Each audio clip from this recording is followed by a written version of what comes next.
صحبت اللہ والوں کی، صحبت اللہ والوں کی اللہ سے ملوا جاتی ہے، صحبت اللہ والوں کی۔ الحمدللہ رب العالمین والعاقبۃ للمتقین والصلاۃ والسلام علی سید المرسلین، اما بعد۔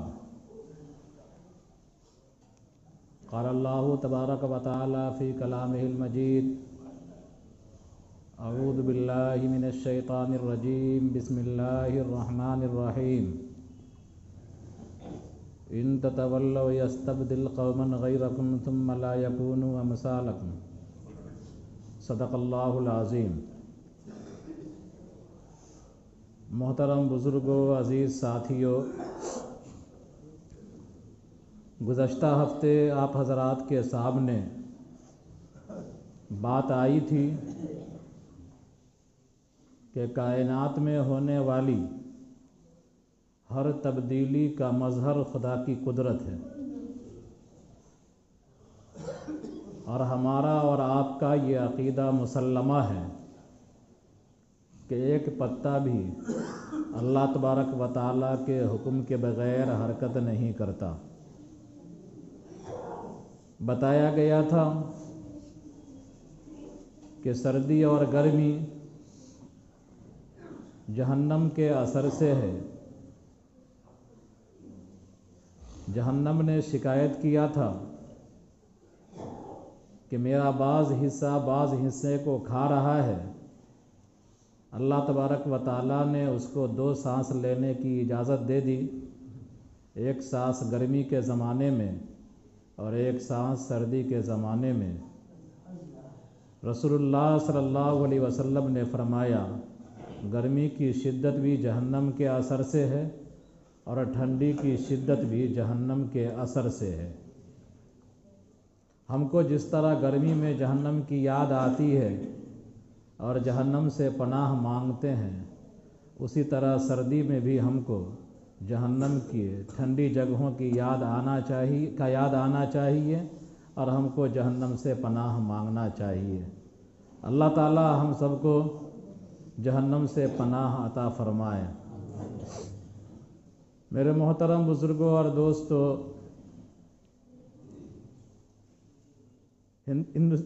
پورے دنیا کی تاریخ، انسانی تاریخ یہ بتاتی ہے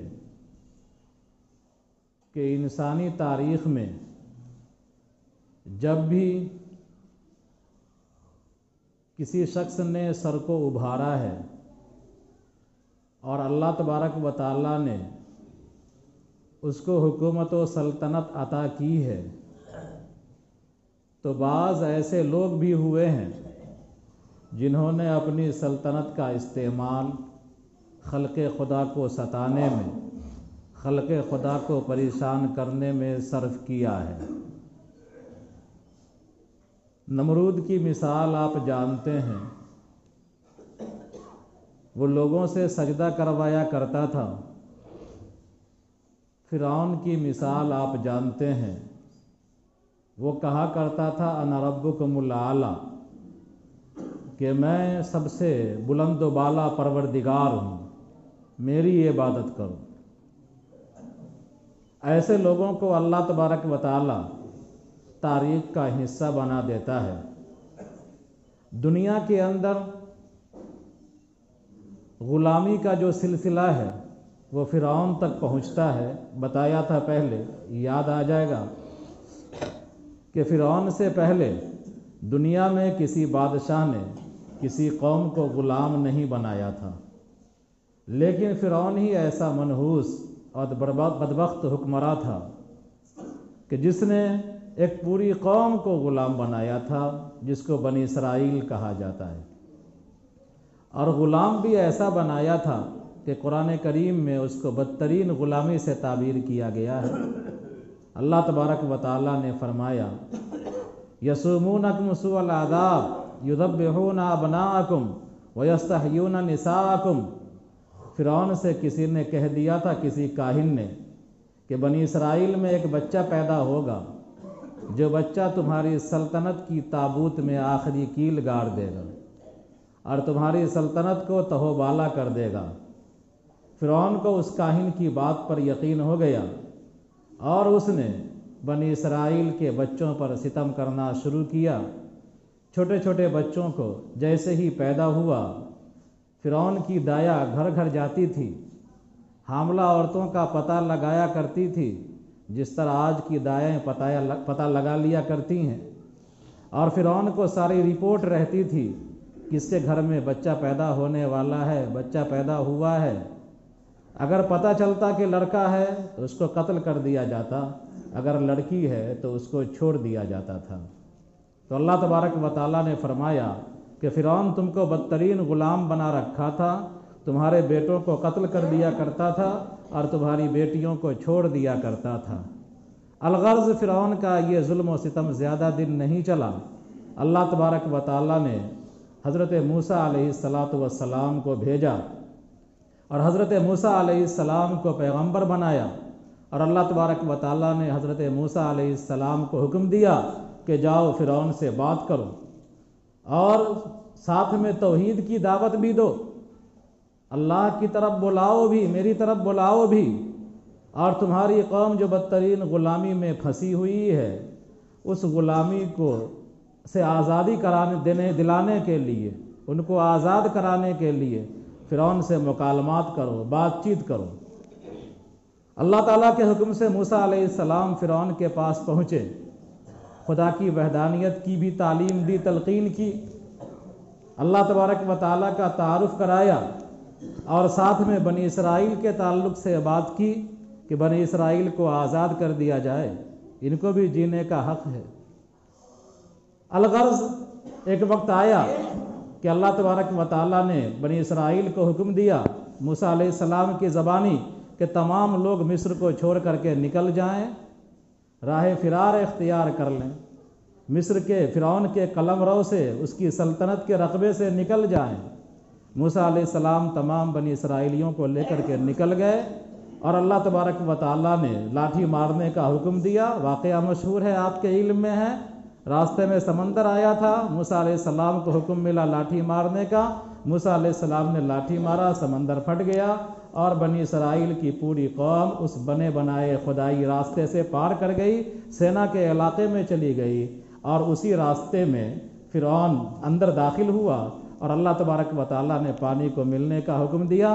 فرعون اور اس کا لاؤ لشکر اپنی بدترین موت مر گیا۔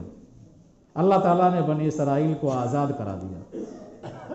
آزادی اللہ کی نعمت ہے اور غلامی عذاب ہے۔ اللہ تعالیٰ نے خود کہا ہے کہ فرعون تم کو بدترین غلامی اور عذاب میں مبتلا کر رکھا تھا، تمہارے بیٹوں کو قتل کر دیا کرتا تھا، تمہاری بیٹیوں کو چھوڑ دیا کرتا تھا۔ تو غلامی کو اللہ تعالیٰ نے خود عذاب کہا ہے۔ بنی اسرائیل کے بارے میں آتا ہے کہ اللہ تبارک و تعالیٰ نے ان کے بارے میں کہا کہ جب جب تم سرکشی کرو گے، فساد مچاؤ گے، تو تم پر ہم ایسے بندوں کو مسلط کر دیں گے جو حد سے زیادہ ظالم ہوں گے، خون ریزی کرنے والے ہوں گے، فساد مچائیں گے، تمہارے گھروں میں گھس جائیں گے، تمہاری حرمتوں کو پامال کریں گے، تمہاری مسجدوں کے اندر گھس جائیں گے، مسجد کے تقدس کو پامال کریں گے، مسجد کی حرمتوں کو پامال کریں گے۔ اللہ تبارک و تعالیٰ نے ذکر کر دیا سورہ بنی اسرائیل میں۔ بہرحال خدا کا شکر ہے کہ ہم اس ملک کے اندر آزاد ہیں، اور ہم جیسے اربوں انسان اس دنیا کے اندر آزادی کی فضا میں جی رہے ہیں، اور آزادی سے سانس لے رہے ہیں، آزادی سے نقل و حرکت کر رہے ہیں۔ ہمارا ملک آپ جانتے ہیں کہ 150 سال تقریباً غلام رہا ہے، جزوی طور پر اور کلی طور پر۔ انگریزوں کی آمد تو 15ویں صدی سے شروع ہو گئی تھی، لیکن باضابطہ فوجی آمد ان کی 17ویں صدی میں شروع ہو گئی تھی۔ اور آپ کے علم میں ہے، وقفے وقفے سے آپ سنتے رہتے ہیں کہ سب سے پہلے انگریزوں کے خطرے کو جس شخص نے محسوس کیا تھا وہ بنگال کے نواب سراج الدولہ تھے، جن کا کوٹھا آج بھی مرشد آباد میں موجود ہے، ان کا قلعہ آج بھی مرشد آباد میں دیکھ رہا ہے، اور اپنی بے بسی کا آنسو بہا رہا ہے۔ میں دیکھا ہوں اس قلعے کو۔ بہرحال تو سراج الدولہ نے سب سے پہلے انگریزوں سے مقابلہ کیا تھا اور سراج الدولہ شہید کر دیے گئے تھے۔ پھر سلطان ٹیپو کا زمانہ آیا، سلطان ٹیپو نے ساؤتھ کے علاقے میں انگریزوں سے مقابلہ کیا، سلطان ٹیپو بھی شہید کر دیے گئے۔ پھر عوامی تحریکیں شروع ہو گئیں، علماء کرام آگے آ گئے میدان میں، شاہ عبدالعزیز محدث دہلوی جیسے شخص میدان کے اندر آ گئے اور علماء نے مورچہ سنبھال لیا اور آزادی کی لڑائی شروع کر دی۔ تقریباً 100-150 سال تک آزادی کی لڑائی لڑنے میں علماء ہی آگے آگے تھے۔ برادران وطن کی شمولیت تو 19ویں صدی کے بعد ہوئی ہے۔ پہلے وہ آٹے میں نمک کے برابر شامل ہوا کرتے تھے۔ 19ویں صدی جب آنے لگی اور 19ویں صدی چڑھنے لگی، اس وقت برادران وطن کی مکمل شمولیت ہمارے ساتھ ہونے لگی۔ اور پھر اس طرح 1857 کا بھی واقعہ آپ کے علم میں ہے، ہزاروں لوگ اس واقعہ کے نتیجے میں ہلاک کیے گئے، شہید کیے گئے۔ دارالعلوم دیوبند کا اس کے 10 سال کے بعد قیام عمل میں آیا۔ دارالعلوم دیوبند کے قیام کا مقصد ہی یہی تھا کہ جہاں قال اللہ قال الرسول کی تعلیم دی جائے، ایسے مجاہدین بھی تیار کیے جائیں جو انگریزوں کی ناک میں دم کر دیں اور ان کو بڑھیا بستر اٹھا کر بھاگنے پر مجبور کر دیں۔ جمعیت علماء کا قیام عمل میں آیا، آل انڈیا کانگریس کا قیام عمل میں آیا، برادران وطن بھی شامل ہوئے دھیرے دھیرے، اور آزادی کی تحریک چلتی رہی۔ ایک وقت آیا کہ اس ملک سے انگریزوں کو بھاگنا پڑا اور ملک ہمارا 15 اگست 1947 کو آزاد ہو گیا۔ آزادی کو 2 دن گزرا تھا۔ کچھ تاریخ ہم لوگوں کو اپنی معلوم رکھنا چاہیے، پڑھنا چاہیے، سننا چاہیے، سمجھنا چاہیے۔ 2 دن گزرا تھا آزادی کو کہ ملک کے معماروں نے، ملک کے بزرگوں نے سوچا کہ ابھی جو ہم کو آزادی ہوئی ہے، آزادی ملی ہے، ابھی برطانیہ کا بنایا ہوا قانون چل رہا ہے ملک میں، جس کا نام گورنمنٹ آف انڈیا ایکٹ 1935 ہے، وہ لاگو ہے۔ کیوں نہ اس آئین کو ختم کر دیں اور اپنا آئین بنائیں، اپنا سنویدھان بنائیں۔ چنانچہ 2 دن کے بعد ہی، آزادی کے 2 دن کے بعد ہی سنویدھان سبھا بنایا گیا، آئین ساز کمیٹی بنائی گئی۔ اس کمیٹی کے جو صدر چنے گئے، بابا صاحب بھیم راؤ امبیڈکر چنے گئے۔ اس کمیٹی کے جو اراکین تھے، اس میں ایم منشی تھے، اس میں مسلمان محمد سعد اللہ تھے، اس میں ٹی ٹی کرشناچاری تھے، کئی لوگ تھے اس میں۔ اور ان لوگوں نے انتہائی محنت اور عرق ریزی کر کے 2 سال 11 مہینہ اور 18 دن میں ملک کا سنویدھان تیار کیا۔ 26 نومبر کو اجلاس بلایا گیا، تقریباً 350 ممبران موجود تھے، اور اس اجلاس میں اس دستور کو پیش کیا گیا، اس آئین کو پیش کیا گیا، اور 26 نومبر کو اس اجلاس نے اس آئین کو قبول کر لیا۔ 26 نومبر کو، اسی لیے 26 نومبر کو یوم آئین منایا جاتا ہے۔ اور اس کے 2 ماہ کے بعد دسمبر اور جنوری، 26 جنوری 1950 سے اس آئین کا نفاذ عمل میں آیا، اور اسی خوشی میں ترنگا لہرایا گیا اور آئین کے نفاذ کا اعلان کر دیا گیا۔ اسی کی یاد میں ہم ہر سال 26 جنوری کو یوم جمہوریہ مناتے ہیں۔ ہمارے ملک کا جو قانون ہے، دنیا کے تمام ممالک کے قانونوں کے مقابلے میں اور دستوروں کے مقابلے میں ہمارے ملک کے دستور کو امتیازی خصوصیت حاصل ہے، اور امتیازی خصوصیت اس معنی کر ہے کہ اس دستور میں ملک میں بسنے والے ہر طبقے کے مفادات کا پورا خیال رکھا گیا ہے۔ آئین سازوں نے کوئی کوتاہی نہیں کی ہے، ملک کے معماروں نے کوئی کوتاہی نہیں کی ہے۔ ایسا آئین بنایا ہے جس میں ہر طبقہ یہ محسوس کرے کہ یہ ملک ہمارا ہے اور ہم اس کے حصے دار ہیں۔ اس آئین میں 400 سے زائد آرٹیکلز ہیں، دفعات ہیں۔ ان دفعات میں سے میں ابھی کہہ کے آیا ہوں ایک کوچنگ سینٹر سے، 13 دفعہ نمبر 13 سے لے کر دفعہ نمبر 30-32 تک اس میں بنیادی حقوق سے بات کی گئی ہے کہ ایک شہری ہونے کے ناطے، ہندوستان کے ایک شہری ہونے کے ناطے ہمارا بنیادی حق کیا ہے، ہمارا فنڈامنٹل رائٹس کیا ہے، ایک شہری کو بنیادی حق کیا ملیں گے۔ انہی آرٹیکلز میں 13 سے لے کر کے 30 تک کے آرٹیکلس میں جو بتلایا گیا ہے، درشایا گیا ہے، لکھا گیا ہے، اس میں شخصی آزادی کا بھی ذکر ہے، مذہبی آزادی کا بھی ذکر ہے، مساوات کا بھی ذکر ہے کہ نسل کی بنیاد پر، مذہب کی بنیاد پر، طبقات کی بنیاد پر، قبائل کی بنیاد پر اور مقام پیدائش کی بنیاد پر، لنگ کی بنیاد پر، کسی بنیاد پر کسی کے ساتھ کوئی تفریق نہیں کی جائے گی۔ سرکاری مراعات جو ملیں گی وہ ہندوستان کے ہر شہری کو یکساں ملیں گی۔ کسی مذہب کی بنیاد پر کسی کو سرکاری مراعات سے یا سرکاری نوکریوں سے محروم نہیں کیا جائے گا۔ اسی طرح ہر ایک کو ضمیر کی آزادی، ہر ایک کو اپنے مذہب پر چلنے کی آزادی، اپنے مذہب کو ماننے کی آزادی، اپنے مذہب پر عمل کرنے کی آزادی، اپنے مذہب کی نشر و اشاعت کی آزادی دی گئی ہے اس دستور کے اندر۔